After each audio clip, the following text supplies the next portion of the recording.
Hi friends, easy മാത്സിലേക്ക് എല്ലാവർക്കും സ്വാഗതം. രണ്ടാം കൃതി സമവാക്യങ്ങൾ എന്ന ചാപ്റ്ററിൽ നിന്നുള്ള ഒരു ചോദ്യമാണ്. കഴിഞ്ഞ വർഷം ചോദിച്ചിട്ടുള്ള ഒരു ചോദ്യമാണ്.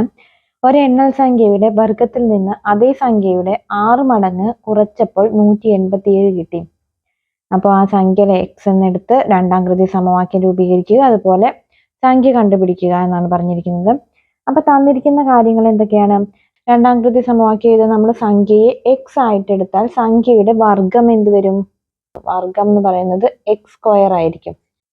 അതിൽ നിന്ന് അതേ സംഖ്യയുടെ 6 മടങ്ങ് എന്ന് പറഞ്ഞാൽ 6x. എക്സ് സ്ക്വയറിൽ നിന്ന് 6 മടങ്ങ് 6x കുറയ്ക്കുക. അപ്പൊ നമുക്ക് കിട്ടുന്നത് ആൻസർ 187 ആണ് എന്നാണ് പറഞ്ഞിരിക്കുന്നത്. അപ്പൊ ഇത് തന്നെയാണ് ഈ എ എന്നുള്ള ക്വസ്റ്റിന്റെ ആൻസർ.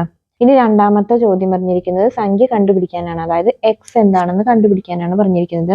അപ്പൊ നമ്മൾ ഇതിനെ പൂർണ്ണവർഗ രൂപത്തിൽ എഴുതാൻ എക്സിന്റെ കൂടെയുള്ള സംഖ്യയുടെ പകുതിയുടെ വർഗത്തെ ഇവിടെ കൂട്ടുക.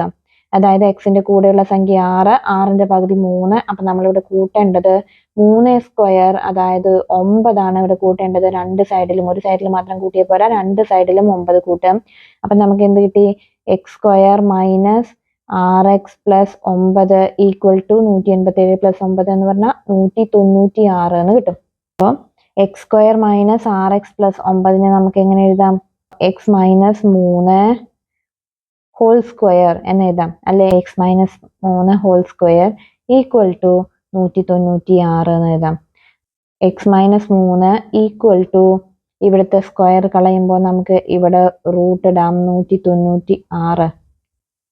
അപ്പൊ x minus 3 equal to root 196 എത്രയാണ്? 100 മൈനസ് 14 വരും. എക്സ് മൈനസ് 3 ഈക്വൽ ടു 14 ആയി കഴിഞ്ഞാൽ എക്സ് ഈക്വൽ ടു ഈ -3 ഇപ്പുറത്തേക്ക് പോകുമ്പോൾ 14 പ്ലസ് 3 ഈക്വൽ ടു 17 എന്ന് ആൻസർ നമുക്ക് കിട്ടും. അപ്പൊ 17 ആണ് ആൻസർ. അപ്പൊ ഒന്നാമത്തെ ചോദ്യത്തിന്റെ answer x square minus 6x equal to 187. ബിയുടെ ആൻസർ 17 എന്ന് കിട്ടും. ക്ലിയർ? Thank U.